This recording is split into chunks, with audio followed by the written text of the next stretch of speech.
Abramos la palabra del Señor en el libro de Juan, capítulo 9, versículo 4.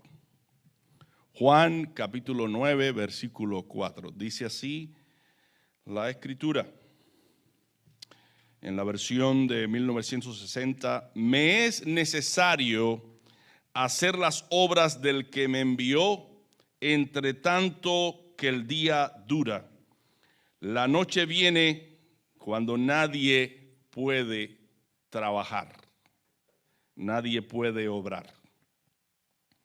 Dentro de las Sagradas Escrituras hay un sinnúmero de dichos, frases, sentencias cortas que expresan muchas cosas. Son expresiones tan sencillas, pero a la vez tan profundas, que merecen ser estudiadas y analizadas. El Señor Jesús le está hablando aquí a sus discípulos sobre la importancia de redimir el tiempo, la importancia de aprovechar el tiempo. Él tiene que hacer las obras que Dios, el Padre, le ha encomendado, y Él dice que tiene que hacerla mientras el día dura. Él tiene que hacer las obras que el Padre le envió mientras el día dura, porque cuando llega la noche ya no se puede trabajar. El tiempo es un recurso muy importante y muy valioso. Es el recurso que todos los seres humanos tenemos. Algunos hasta han llegado a decir que el tiempo es dinero, es oro. Alguien dijo una vez que el tiempo es a la vez más valioso, es el recurso más valioso, pero al mismo tiempo más perecedero, porque muchas personas lo pierden y lo malgastan en cosas que no edifican. En un momento puede verse el desastre de perder el tiempo, ya sea porque alguien nos lo haya robado o porque nosotros mismos lo hayamos malgastado en cosas que no nos edifican, en cosas que no nos aprovechan. Por eso es el título de este sermón de la siguiente manera. Lo hemos titulado Ladrones del Tiempo. Ladrones del tiempo. Dice la Escritura en Colosenses 4:5, andad sabiamente para con los de afuera, redimiendo el tiempo, aprovechando el tiempo. Es un llamado que el apóstol Pablo le hace a los creyentes. Ustedes rediman el tiempo, aprovechen el tiempo. Es una frase que se interpreta aquí como aprovechando el tiempo que Dios nos ha dado para hacer las cosas que Dios nos ha mandado hacer. Todo lo que no edifica, todo lo que no trae gloria a Cristo, todo lo que no contribuye con nuestro bienestar, debe catalogarse como algo que nos roba el tiempo. Todo lo que nos gasta el tiempo útil o lo que nos quita el tiempo que es valioso para realizar ciertas cosas importantes que reportan al final algún tipo de ganancia para nuestra eternidad o para este presente que estamos viviendo, debemos llamarle ladrones del tiempo. O sea que todo lo que nos quita el tiempo de Dios, todo lo que nos roba el tiempo que debe ser utilizado en nuestro mayor aprovechamiento, es un ladrón del tiempo. Entonces debemos cuidarnos de estos ladrones del tiempo. La física plantea que la materia no podría nunca existir si no existiese el espacio y el tiempo.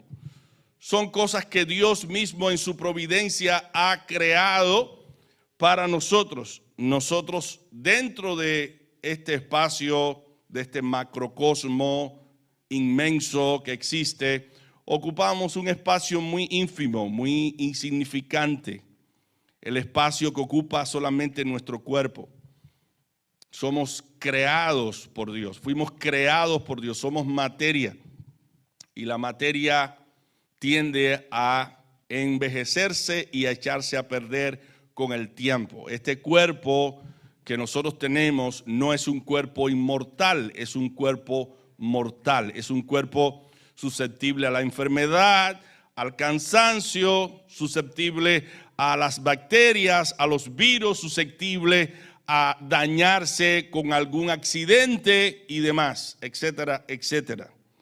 Y nosotros sabemos que un recurso que Dios nos ha dado muy valioso es el tiempo y debemos usarlo para la gloria de Dios. Porque en definitiva, al final se va a ver qué tipo de trabajo nosotros hicimos en el tiempo que Dios dispuso darnos y se verán las consecuencias. Por eso, el Dios que creó la materia, el espacio, el tiempo y que actúa en el tiempo, ahora nos está diciendo: rediman el tiempo, no gasten el tiempo en cosas que no edifican, en cosas que no contribuyen con nuestro bienestar.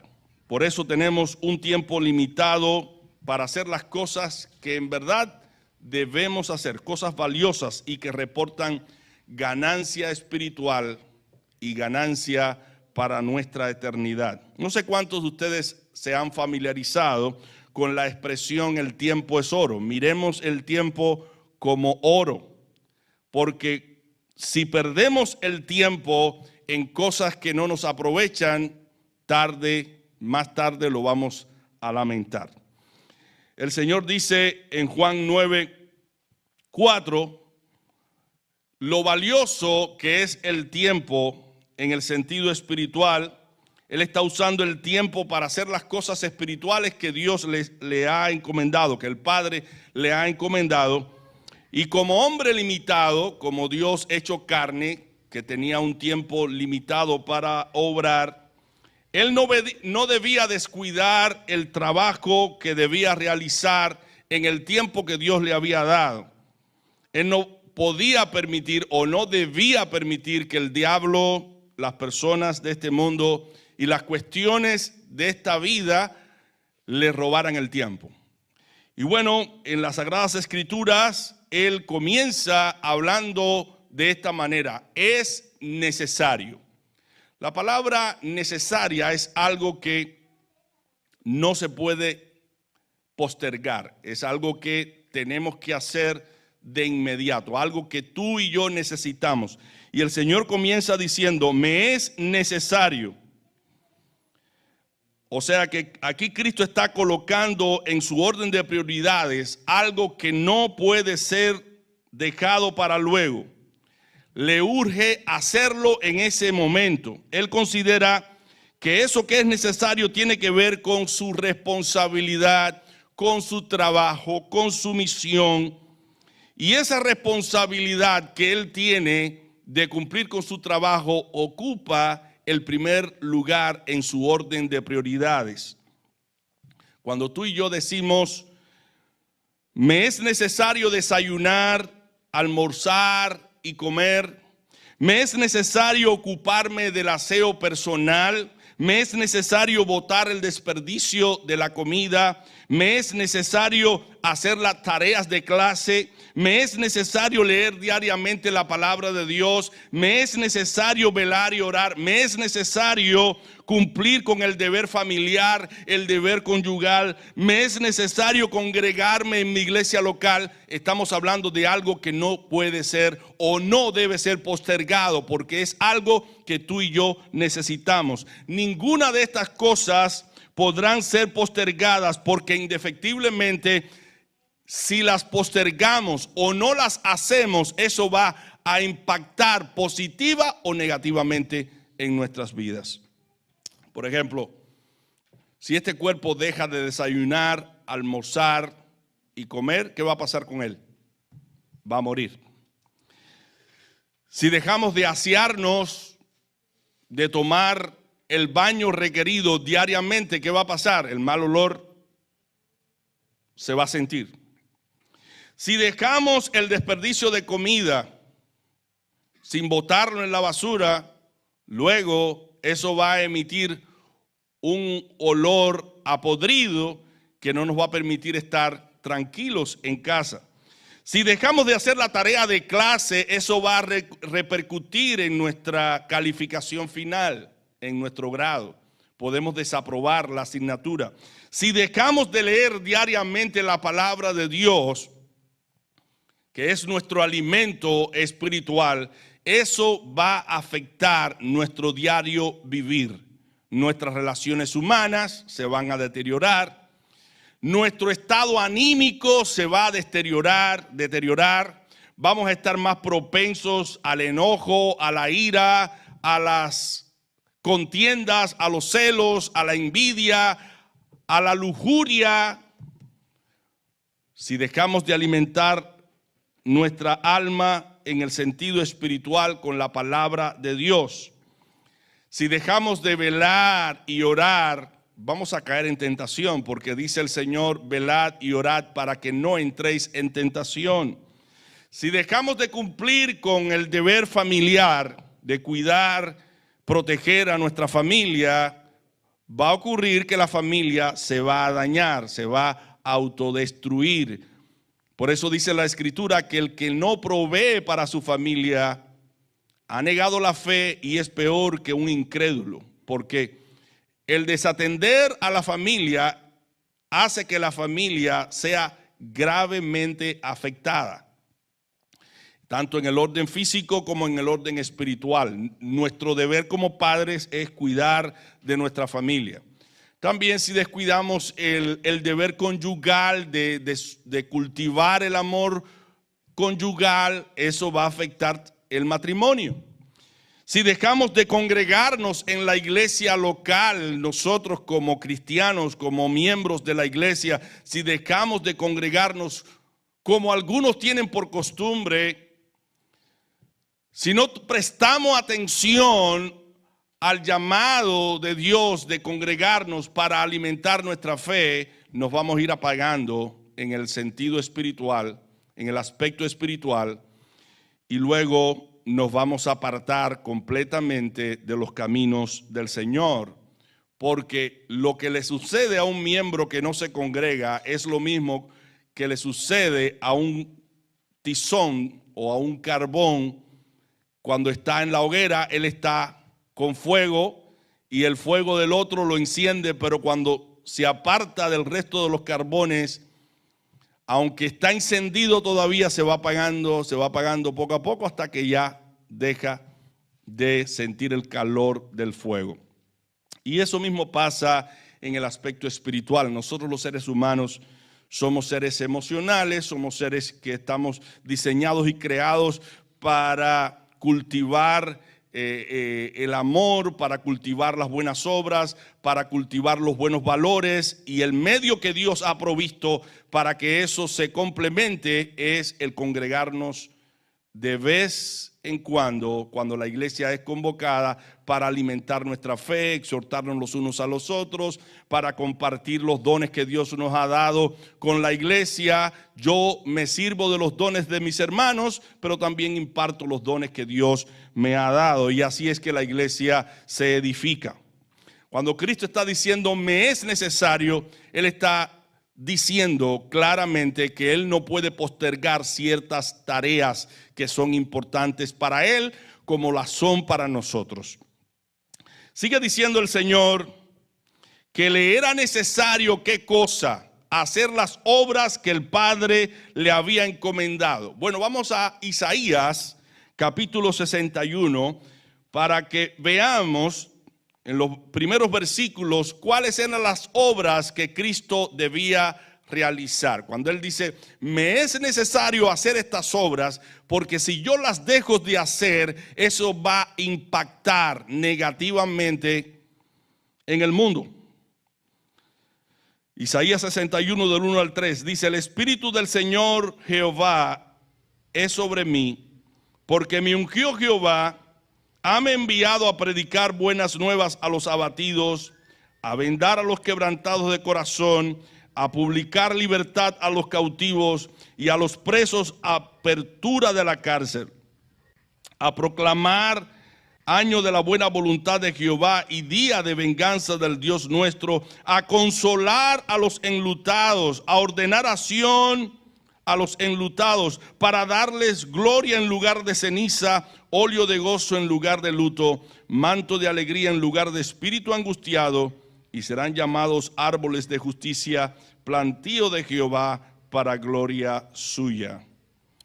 Dentro de todos los simbolismos que podemos encontrar en este pasaje, porque se nos compara con ese árbol, ¿verdad?, que está supuesto a dar frutos, ese árbol frondoso que se refiere a los cristianos cuando están en Cristo Jesús. Por eso se les llama árboles de justicia, se les da ese calificativo porque son personas que viven en santidad, que viven para agradar a Dios y por esa razón dan fruto en abundancia. Cristo vino precisamente para bendecir a ese tipo de persona, para darle gloria en lugar de ceniza, óleo de gozo en lugar de luto, manto de alegría en lugar de espíritu angustiado. Pero también Cristo vino con una misión para el mundo. Él vino para predicar las buenas nuevas de salvación. Vino para sanar a los quebrantados de corazón, a los que tienen heridas en el corazón. Vino a publicar libertad para aquellos que están siendo presa de sus propias concupiscencias, esos que están presos y esclavos de su propia lujuria. Cristo vino para libertarlos, a los que están cautivos y presos.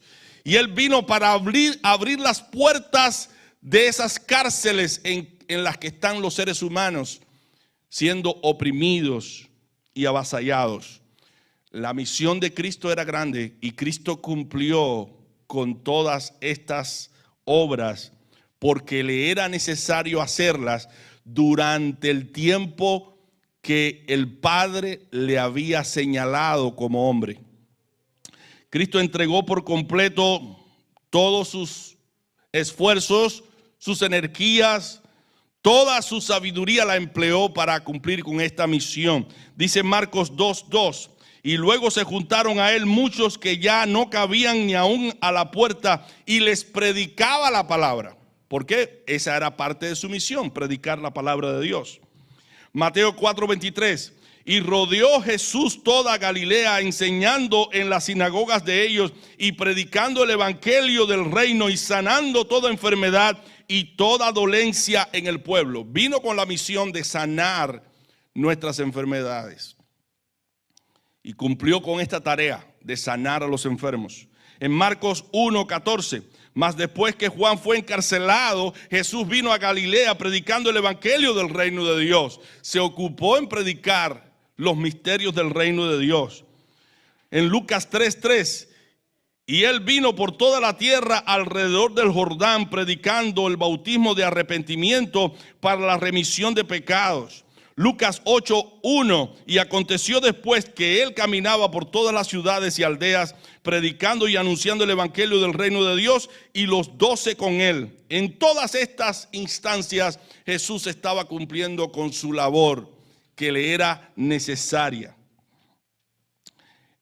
Y encontramos aquí en Lucas 4, del 16 al 22, cómo él hace mención de la escritura de Isaías 61, donde se da a conocer la misión del Mesías. Dice la escritura en Lucas 14 del 16 al 22. Y vino a Nazaret, donde había sido criado, y entró conforme a su costumbre el día del sábado en la sinagoga, y se levantó a leer. Y fuele dado el libro del profeta Isaías. Y como abrió el libro, halló el lugar donde estaba escrito: el Espíritu del Señor es sobre mí, por cuanto me ha ungido para dar buenas nuevas a los pobres. Me ha enviado para sanar a los quebrantados de corazón, para pregonar a los cautivos libertad y a los ciegos vista, para poner en libertad a los quebrantados, para predicar el año agradable del Señor. Y rollando el libro, lo dio al ministro y sentóse. Y los ojos de todos en la sinagoga estaban fijos en él. Y comenzó a decirles: hoy se ha cumplido esta escritura en vuestros oídos. Y todos le daban testimonio y estaban maravillados de las palabras de gracia que salían de su boca, y decían: ¿no es este el hijo de José? Así que vemos aquí cómo el mismo Jesús se aplica a estas palabras, porque Él era el enviado de Dios Padre para cumplir con esta misión. Y por esa razón, en este pasaje, Cristo está diciendo: me es necesario hacer las obras del que me ha enviado. ¿Cuáles son estas obras? Sanar a los quebrantados de corazón, predicar el evangelio del reino de Dios, dar libertad a los cautivos y a los presos. Cuando Cristo dice: el que yo os libertare será verdaderamente libre, Él vino precisamente con esa misión para libertarte a ti, libertarme a mí de todo yugo de opresión, sea físico como espiritual. Pero dice el Señor: entre tanto que el día dura. La frase entre tanto pone en perspectiva el espacio de tiempo que existe entre dos eventos. Entre tanto, cuando tú dices entre tanto, es que simultáneamente se están dando las condiciones para que tú hagas algo. Un evento le pone fin al otro. Cuando le digo a una persona: entre tanto que limpio el piso, ponte por favor a fregar los platos, automáticamente estoy dando una orden que precisa ser terminada en un tiempo determinado, en un tiempo limitado, mientras se lleva a cabo otra obra. Un evento le pone fin a otro evento. Sin embargo, si esa persona no friega los platos en el tiempo señalado, en el lapso de tiempo señalado, indefectiblemente se quedarán los platos sin fregar en el tiempo que se señaló para ello. De igual forma, Cristo usa esta frase para indicar aquí el tiempo que Él tiene, el tiempo con el cual Él cuenta para terminar su obra espiritual. El día está ahí, pero también están mis responsabilidades. Mientras va pasando el día, yo tengo que estar presente, estar alerta de que el tiempo va pasando. Yo debo estar consciente de que el tiempo va pasando y debo hacer las obras del Padre que me ha enviado. Eso es lo que está diciendo Cristo aquí. Este día no es un día literal, es un lapso de tiempo. Cristo está empleando aquí el día como un lapso, un tiempo que determinado que tenemos, que debemos terminar la labor que se nos ha encomendado. ¿Cristo podía postergar esa labor? No la podía postergar. O sea, podía hacerlo, pero Él no debía hacerlo. Podía hacerlo, pero Él no debía hacerlo. Porque si Cristo dejaba de hacer estas obras mencionadas, ¿quiénes iban a ser los afectados? Nosotros, ¿verdad? Si Cristo no hubiese venido para libertarnos, para redimirnos, para sanarnos, para suplir nuestras necesidades, obviamente nosotros hubiésemos estado afectados. Si en algún momento Cristo hubiese postergado esa labor o ese trabajo, aquello que lo hizo postergar el trabajo llevaría el nombre de ladrones del tiempo. Pero Cristo aprovechó bien el tiempo. Cristo redimió bien el tiempo. Porque en la mente de Cristo estábamos nosotros. Estaba la salvación nuestra. Estaba nuestra santificación. Él se sentía responsable y por esa razón, al pie de la letra, cumplió con su deber de predicarnos las buenas nuevas de salvación, de transformar nuestros corazones. Y hoy estamos aquí porque Cristo nos ha redimido. Porque ese sacrificio que Cristo hizo en la cruz del Calvario ha sido suficiente para el perdón de nuestros pecados. Y que por ese sacrificio hecho en la cruz, el Padre nos aceptó y nos justificó en Cristo, como si nunca hubiésemos pecado. Así que la obra de Cristo fue realizada. Pero Cristo da aquí a entender algo muy significativo e importante en el texto. Él dice: mientras el día dura, yo debo hacer las obras del Padre, porque llega la noche. ¿A qué noche se está refiriendo Cristo? Porque llega la noche. Es otra frase figurativa para expresar que la oscuridad de la noche llega a todos. Y en la oscuridad de la noche no se puede trabajar, no hay luz para ver, no hay luz para obrar. Hoy nosotros tenemos la ventaja de que tenemos este adelanto, conocemos lo que es la electricidad, la luz eléctrica, pero en el tiempo de Jesús no había tal posibilidad. Tal invención no estaba todavía en el mundo. Y Cristo está diciendo aquí: mientras llega la noche me conviene obrar. Pero esa noche a la que Cristo se refiere no es una noche literal, sino es ese día en que llega la muerte a este cuerpo, cuando ya este cuerpo no puede hacer nada por sí mismo, ya no puede trabajar, ya no puede funcionar, ya no puede hacer las obras que debe hacer. Y mientras llega la noche, mientras llega ese momento en que ya no podemos obrar, tú y yo debemos ocuparnos en hacer las cosas que Dios quiere que hagamos. Ahora, esto viene alineado con lo que nos dice la Escritura, que está establecido que los hombres mueran una sola vez y después el juicio. O sea que todos los hombres van a morir. Todos los hombres van a llegar a esa oscuridad a la que Cristo está refiriéndose aquí, cuando ya no se puede trabajar. En la tumba no se puede trabajar. Mientras dura ese día, mientras dura ese tiempo, tú y yo debemos trabajar. Lo que hicimos en vida y dejamos de hacer tuvo su tiempo para hacerse. Si no se hizo, ya no se puede trabajar y ya no podemos hacer nada a favor de nuestra salvación. Ya no podemos hacer nada para en aquel día estar con Dios en la eternidad. La noche llega, mi querido hermano, y si hay dos cosas seguras en la vida que son irreversibles, una es la muerte y otra es los impuestos. Los impuestos, de alguna manera, algunos lo pueden evadir, perdón. Pero la muerte, mi hermano, nadie la puede evadir.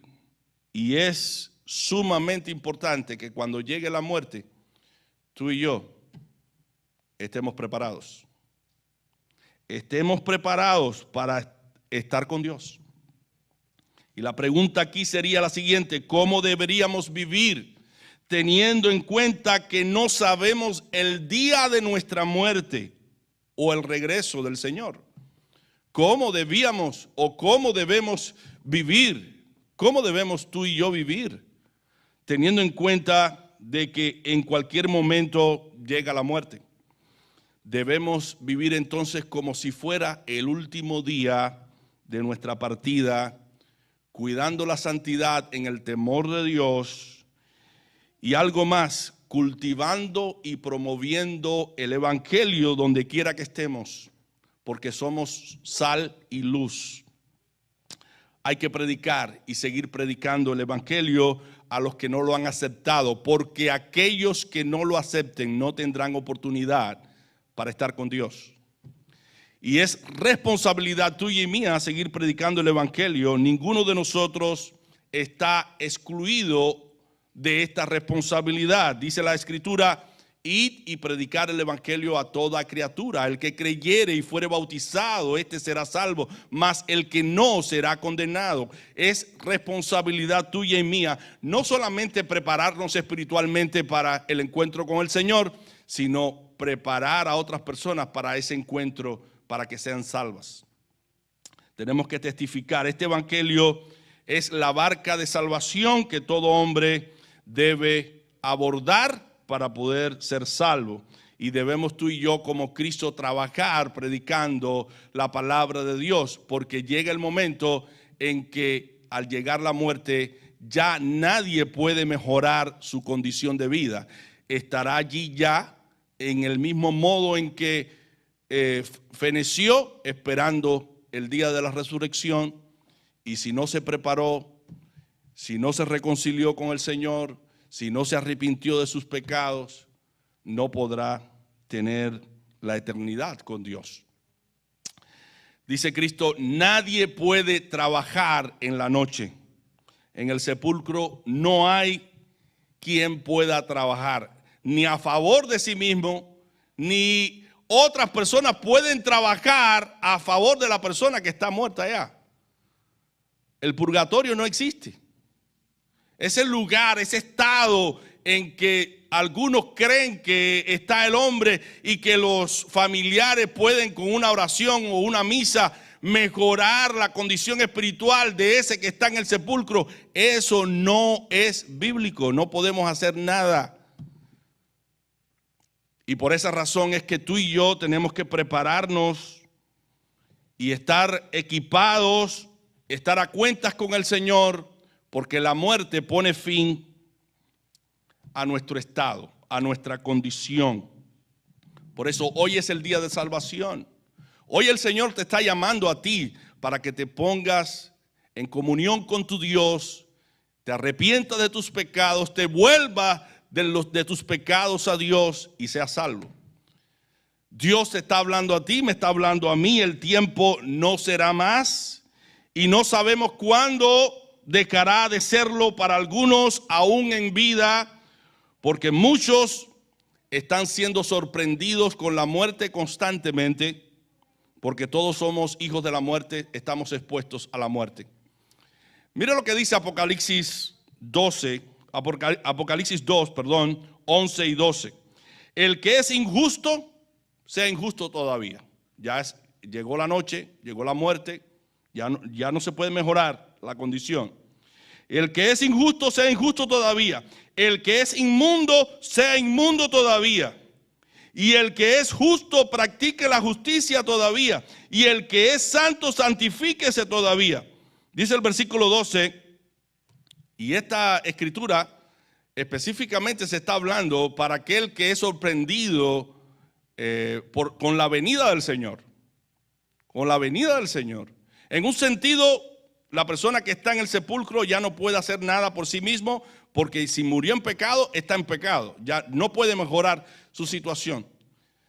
Pero está la situación del que está vivo y que está recibiendo la venida del Señor y ya no puede mejorar su condición, sino empeorar su condición. Por eso dice aquí, el que es injusto, sea injusto todavía. O sea que sí existe la posibilidad de empeorar la condición delante de Dios, pero no mejorarla.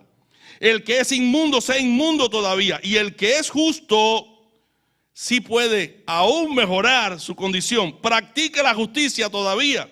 Y el que es santo, santifíquese todavía. Y dice el versículo 12, he aquí, dice el Señor, yo vengo pronto y mi galardón conmigo para recompensar a cada uno según su obra. O sea que cuando le veamos venir, ya se habrá acabado el tiempo de cambio para nosotros, porque ya Él vendrá como juez y no como salvador.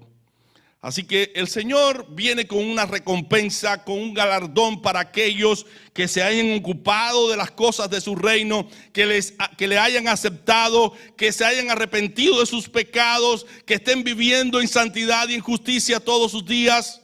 El Señor vendrá a buscarlos a ellos. Pero mientras ese día llega, tú y yo tenemos que cuidarnos y tenemos que andar como aquel que tiene en los bolsillos mucho oro o muchas prendas preciosas, ¿verdad? ¿Qué hace el que tiene mucho dinero? El que tiene mucho oro, ¿qué es lo que hace? Exhibe lo que tiene, o lo guarda, o lo cuida, o lo preserva, lo asegura. Bueno, nosotros como cristianos tenemos que asegurar lo que Dios nos ha dado, proteger lo que Dios nos ha dado. Él nos ha dado de su espíritu, lo cuidaremos. Él nos ha dado nos ha dado muchas bendiciones espirituales, las cuidaremos. Él nos ha dado la paz que el mundo no puede dar, la cuidaremos. Él nos ha dado el amor, debemos cultivar el amor que Dios nos ha dado, protegerlo, debemos hacerlo. Porque hay alguien que es el primer ladrón del tiempo. ¿Quién es? El diablo. Dice Apocalipsis 12:12. Por lo cual alegraos cielos y los que moráis en ellos. Ay de los moradores de la tierra y del mar, porque el diablo ha descendido a vosotros, teniendo grande ira, sabiendo que tiene poco tiempo. Satanás está al tanto de que tiene poco tiempo y quiere arrastrar a cuantos él pueda para el infierno. Satanás sabe que le queda poco tiempo para que se cumpla su condena y él se ocupa ahora de robarle el tiempo de Dios a los hombres y especialmente a los que ya hemos conocido al Señor. Y una de las cosas que roba mucho el tiempo hoy es la tecnología. La tecnología. Hollywood es un instrumento que usa el enemigo muy sagazmente para entretener al mundo y también a los creyentes. Satanás trabaja para usar personas y cuantos instrumentos sea posible, medios sea posible, como películas, videos, series de entretenimientos, para mantener a los creyentes fuera del reino de Dios, que consuman todas estas cosas horas y horas frente a una pantalla, llenando de sus mentes de basura. Y aunque en algún modo algunas de ellas sean sanas, le están quitando el tiempo para acercarse a Dios, para arreglar situaciones en su vida espiritual. ¿Qué es lo que se ve allí generalmente? Vulgaridades, difamaciones, un despliegue de conversaciones morbosas, lujuriosas, de doble sentido, deshonestidad, falta de pudor, desnudismos y toda clase de pecado. Y la Biblia tiene mandamientos con relación a mantenerse uno puro de los pecados ajenos. O sea que esos son pecados ajenos, pecados que las personas publican a través de estos medios, videos, películas. Ellos lo promueven allí. Son pecados ajenos, pero cuando tú y yo participamos de esos pecados, nos hacemos cómplices de ellos. Por eso dice Pablo a Timoteo en 1 Timoteo 5:22, no participes en pecados ajenos, consérvate puro. Un modo de participar en los pecados ajenos es deleitándose uno mirando las cosas que los pecadores hacen y promueven a través de estos medios. Si tú y yo ocupamos tiempo para ver estas cosas y no nos ocupamos de orar, leer la palabra de Dios, esto nos va a afectar espiritualmente, porque tarde o temprano uno se convierte en aquello que ve y en aquello que escucha. ¿Sabían eso ustedes? Que lo que uno ve, que lo que uno escucha tiene un impacto significativo en la vida de uno. Así que cuidémonos de este enemigo feroz del tiempo que se llama diablo. Pero también hay otro enemigo que se llama mundo. Mundo. El mundo con sus modas, sus diversiones, sus parrandas, Todos los días hay una parranda nueva, más cultivadora, hay más ofertas, más oportunidad a emborracharse, más oportunidad para los bailes, más oportunidad para coquetear con la pareja que no es la de uno. Y uno puede ser atraído y seducido por estas cosas y como Demas dejar de predicar la palabra de Dios para entregarse al mundo y sus deleites. Pero ¿qué dice la palabra de Dios en 1 de Juan 2:15? No améis al mundo ni las cosas que están en el mundo. Si alguno ama al mundo, el amor del Padre no está en él, porque todo lo que hay en el mundo, la concupiscencia de la carne y la concupiscencia de los ojos y la soberbia de la vida, no es del Padre, más del mundo. Y el mundo pasa y sus deseos. Pero el que hace la voluntad de Dios permanece para siempre.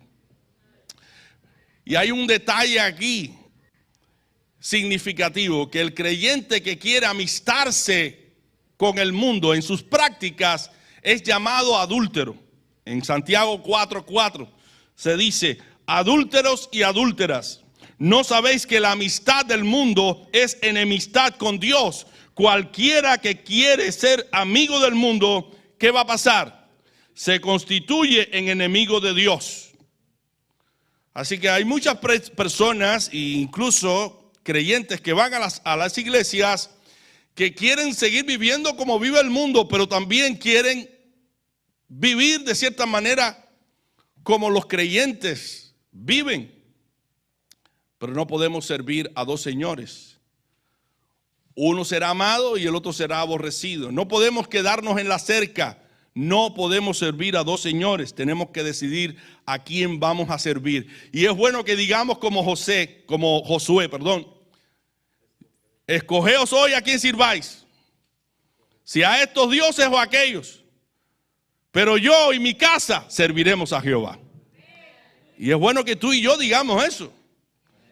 No podemos estar entre dos aguas, entre dos mundos. Tenemos que decidirnos: o servimos a Cristo o no lo servimos. Otro enemigo que nos roba el tiempo son nuestras propias concupiscencias. Todos nosotros tenemos deseos malos en nuestro cuerpo, en nuestro interior, que nos impulsan a hacer lo malo. Son apetitos carnales que nos seducen para que practiquemos el pecado y nos entreguemos a los deleites de nuestros propios deseos mezquinos. Pero dice la palabra en Santiago 1:13 al 15 que nosotros debemos estar alertas. Cuando alguno es tentado, no diga que es tentado de parte de Dios, porque Dios no puede ser tentado por el mal, ni él tienta a nadie, sino que cada uno es tentado cuando de su propia concupiscencia es atraído y seducido. Entonces la concupiscencia, después que ha concebido, da a luz el pecado, y el pecado, siendo consumado, da a luz la muerte. Entonces, para evitar la muerte espiritual, debemos poner cuidado primero en los pecados de los ojos. Los pecados de los ojos, porque por ahí muchas veces entra la tentación. También por lo que escuchamos entra la tentación. Porque dice la palabra: no proveáis para los deseos de la carne. Si la carne tiene un deseo de ver cosas que Dios prohíbe, niégate a ti mismo. Como dice Cristo: quien quiera seguir en pos de mí, niéguese a sí mismo, tome su cruz cada día y sígame. Tenemos que negarnos a nosotros mismos para no ser seducidos, atraídos y seducidos por nuestros ojos y por lo que escuchamos. Hermanos, si las pasiones reinan en nosotros, Cristo ya no es nuestro Rey y nuestro Señor. Entonces huyamos de estas cosas como huyó José. Cuando José tuvo aquella tentación, él dejó la capa y se fue huyendo. De esa manera nosotros debemos huir de nuestra propia codicia, de nuestra propia concupiscencia, porque si nos entregamos a esos deseos como el mundo quiere, no vamos a poder perseverar al lado de Dios, ni vamos a poder ser salvos. En una ocasión un ciclista le dijo a su entrenador: ¿cuánto yo puedo viajar en cuanto a acercarme al precipicio. O sea, que los ciclistas ustedes saben que van con su bicicleta por las montañas y tienen que pasar por lugares intrincados, lugares peligrosos. Y este ciclista le preguntó a su entrenador: ¿cuán lejos puedo yo pasar de los bordes de la montaña que dan hacia el precipicio? Y el entrenador le dijo lo siguiente: pasa lo más lejos que tú puedas. Lo más lejos que tú puedas. Un buen consejo, mi hermano: pasa de la tentación lo más lejos que tú puedas. Tú sabes lo que te tienta, tú sabes aquello que te atrae. Pasa lo más lejos posible de ese lugar para que no seas tentado. Y si algunos son tentados al escuchar algún tipo de canción que dice vulgaridades y que tratan de atrapar nuestros propios deseos, debe desechar esas músicas para agradar a Dios.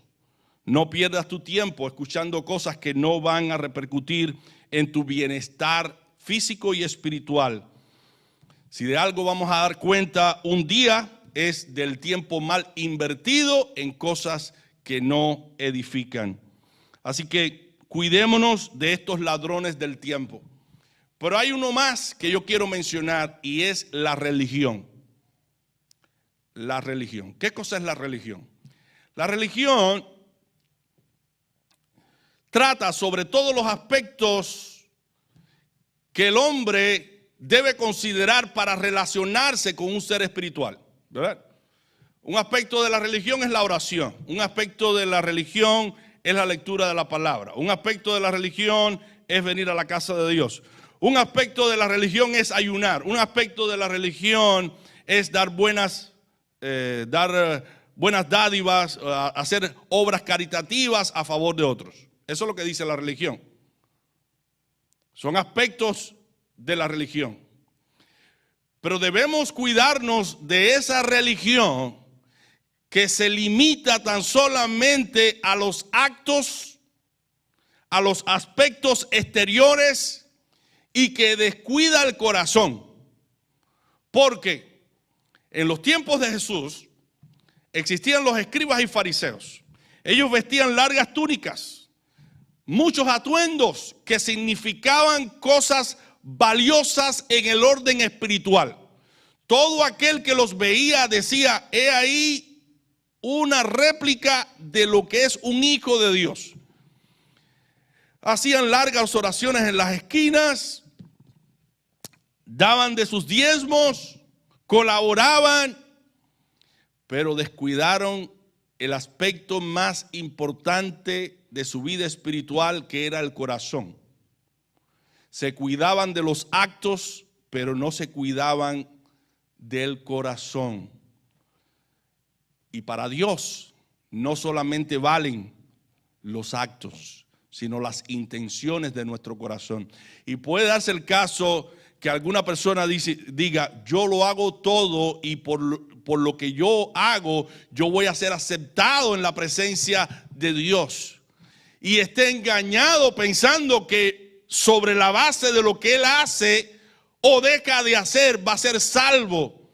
Y quizás su corazón todavía no esté convertido y entregado al Señor, porque la religión vana se preocupa por el criterio y el testimonio de los hombres. Y mi hermano, lo más importante es lo que Dios piensa de nosotros, no lo que los demás piensan de nosotros. Cuida tu corazón de la codicia, cuida tu corazón del engaño, cuida tu corazón de la hipocresía, cuida tu corazón de estos disfraces, porque lo más importante es que tú te inhibas de adulterar, pero que no adulteres en tu corazón. Lo más importante es que tú no ofendas ni incrimines a nadie, pero dentro de ello también está el no sentir odio y rencor hacia otros, porque de nada vale cuidarnos del homicidio y no cuidarnos de este tipo de homicidio en el corazón, del odio y la mala voluntad hacia otros. Y ante Dios No importa que no matemos físicamente a alguien, pero ante Dios somos homicidas cuando guardamos rencor en el corazón y no perdonamos. Podemos cuidarnos del acto, pero si no nos cuidamos de las intenciones del corazón, ante los ojos de Dios somos tan culpables como si cometiéramos el acto mismo. Por ejemplo, Cristo en una ocasión dijo que no debíamos mirar a una mujer para codiciarla, porque el que mira a una mujer para codiciarla ya cometió en su corazón el acto de adulterio. No importa que no haya cometido el acto físico, pero ya lo cometió. ¿Dónde? En su corazón. ¿Y qué es lo que tenemos que cuidar? El corazón. Porque del corazón es que salen los malos pensamientos, los adulterios, los hurtos, las fornicaciones. Todo eso del corazón sale y contamina al hombre. Entonces, si la religión te está robando esa vida interior de relación con Dios, esa santidad interior, la religión te está robando tu relación con Dios. No permitas que la religión te robe tu relación con Dios. No permitas que Satanás te robe tu relación con Dios. No permitas que ningún entretenimiento de aquí abajo te robe el encanto y la vida de tener relación con Dios. No importa lo que te cueste, no importa cuánto sacrificio tengas que hacer, vive de tal manera teniendo presente todos estos aspectos y tú no permitirás nunca que las cosas foráneas te roben la vida espiritual que Dios vino a impartirte en Cristo Jesús. Así que cuídate de los ladrones del tiempo. Entrégate por completo al Señor. No casi, dice un himno, te sientes casi resuelto ya, te falta poco para creer. ¿Por qué pues dices tú a Cristo el Salvador, hoy no, mañana te seguiré? Te sientes casi resuelto ya, pues vence el casi, a Cristo ven. Haz hoy tu decisión, no la postergues ya. Mañana puede ser tarde, tal vez. Aprovecha el tiempo. Cristo te dice hoy que aproveches el tiempo, que redimas el tiempo como Él lo redimió. El reloj del tiempo está pasando, pero también está pasando la oportunidad de tú y yo ponernos a cuenta con el Señor. Cristo dice en su palabra, me es necesario hacer las obras del que me envió, entre tanto que el día dura, la noche viene cuando nadie puede trabajar. Llegará la muerte cuando ya no se podrá hacer más nada a favor de nuestra alma. Hoy el Señor te dice, cuídate de los ladrones del tiempo. Que Dios te bendiga.